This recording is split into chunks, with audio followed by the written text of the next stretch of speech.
Hey guys, what's up? It's Juice here, and today I'm gonna have my updated Evolsaur deck profile. Now, this has completely changed since like the last few versions I made, so I decided to, just make a whole new video about it. I'm trying to get it in real life, but I haven't really spent any money on Yu-Gi-Oh! And besides that, I haven't even been to like a locals in like 8 weeks, so I haven't really been able to do anything. But I still have my dueling network because dueling network's awesome. It's always there for me. So, beginning of the deck, triple Westlow because triple Westlow is very good, and you know, you Westlow's good just because it's a Westlow, and if you know how Evolsaurs work, they work when they're summoned by EV tiles, and this summons a free one from the deck, so that's really good. Up next is double Najasho. Najasho is an amazing card too because it gets its effect when tributed, which is an amazing feature in the deck because two cards later on in the video will play a really, really big role with this card. So, getting its effect off that feature is just amazing too. It's a little less usable than Westlow because Westlow you can use whenever, but Najasho, you have to have an outlet for it to use. Kind of like the Dark Worlds where they have to have discard. Well, this card, you have to have a tribute card, so that's why it's kind of, I don't like it. Then you got, for your Volstars, Triple Serrato. Uh, I feel that that's obvious because when I built this, I was thinking of dino-rabbit. So, you know, this is like your Sabersaurus right here, your Triple Serrato, except it kind of has an effect. Um, well, yeah, obviously it has an effect that makes it plus. Double Diplo. I remember I said I hate Double Diplo, but it's kind of mandatory for the rest of the build. And then one Volcano. I only like six Evolsaur targets. I don't like more than six because I was thinking about Dino Rabbit, obviously, like I said before, and Dino Rabbits only run six targets. So you can use these six targets over and over again and just have the Pot of Avarice, and then you're not dead drawing Evolstars as much. Uh, you're getting all your evil tile plays because you know you're just getting them off because you're drawing less of All-Stars. Triple Guaiba, just because Guaiba can work by itself, it doesn't need the slow version of a flip effect or, having to be outlet by tribute. So, Guaiba can work by itself and get free X seeds out turn one, or actually if you go second, you can get out like, um, them out turn one, so that's really good. Double Evo Diversity, you only run five Evo tiles, and you're most likely never going to be searching for an Evolstar monster with this build unless you're like running the Alias build with the level 6, I believe it is. You can add them to the hand, maybe. I'm not sure, I never played it before. Kind of just saying stuff. Triple Evo Force, obvious, like Rescue Rabbit, obvious. It like makes all your Evo tiles Rescue Rabbits, and that's kind of good. Book of Moon, it's good because it has the Westlow and it's just a Book of Moon. It's like the only card in the game that can turn a monster face down. That's really good. Enemy controller, double enemy controller. You only run two Najashas, so you only run double enemy controller just so that you're not dead drawing three. And when you need the enemy controller, you have it because enemy controller is like the best game winning play ever. So that's really good. Triple Forbidden Lance. Obviously Dino Rabbit runs triple, so I'm gonna run triple.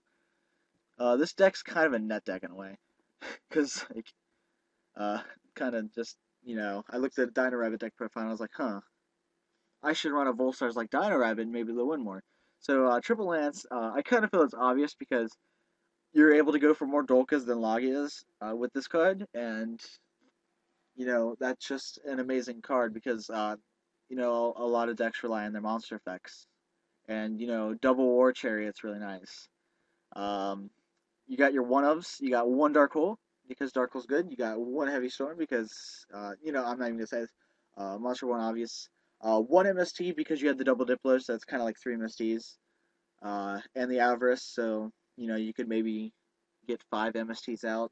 You have the Logias anyway, so negating stuff shouldn't, or spell trap cards shouldn't be too much of a problem.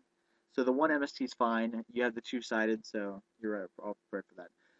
One Pot of Avarice. Pot of Avarice is good because it just returns all your shit to the deck, and This is like the one card that gets DD crowed and then you just lose because it's just so good. Up next, Double Macrocosmos. This is why you're only running one Volcano. I've been playtesting this and it works out really well just because Macrocosmos um, makes your deck so much better in every way. I tried to find room for a Gores and Spirit Reaper in here. I don't know why I'm mentioning this now, but I couldn't find room for a Gores and Spirit Reaper. But yeah, double bottomless. The worst matchup for bottomless is Inzectors, but when you're making a deck, you shouldn't be worried about one deck entirely because you do have a side deck. So I decided to main the double bottomless, even though the Inzectors are kind of good. But the thing about Inzectors is that they get killed by Dolka, and you run two of them, and then you have the bottomless for Chaos Dragons, which don't necessarily get killed by Dolka. So I think it's good. Double Dimensional Prison, just because if you play it right, you can get it off even in these active matchups. So I feel that's a really good card. Solemn's Brigade, because Logi has not enough Solemns in the deck, so you just need to run three more. And then A Starlit Roads, just so that you can set a lot of cards at once and not be punished for it. Um, Double Max Seed, just because windups are a problem, and it's good in a lot of matchups, and I feel that people stopped running it for a while, but it's good side deck card anyway. Uh, Double Effect Failure, just because you don't main them and you have the two Macrocosmos, so Effect Failure is kind of useless in the main deck. I mean, if you don't have the macro out, I guess it's really good, but otherwise, no, it's really bad. Double Snowman Eater. Snowman Eater is like good because it destroys cards, monsters that are big, and so you win. Double MST. MST is just obvious. Double Soul Taker because you don't main him, and this card like kills Light Pulsar, so it's a really good card to main or side. Soul Release just so like you can send five of your opponent's monsters and remove from play. That's just so good because Chaos Dragons are like Future Fusion. I win. Nope. Soul Release. You win. Double Shattered Prison Mirror just to make the Insector matchup a bit easier. And double Gozen match because unlike Dino-rabbit, your monsters are fire, so you're able to still overlay to Lagios and Dolkas even with this card out. Extra deck's pretty simple. One Stardust for the obvious Starlight Road, and then I don't run any of those other white or purple cards. But you got a bunch of black ones, because the black ones are good. You got double Dorka and triple Logia, because I feel that's obvious. Leviair, because you do have the Westlow and the enemy controller, so it's really good. Maestroke for whenever you need it. Leviathan, because, the same purpose of Leviair. Acid Golem, because he's big.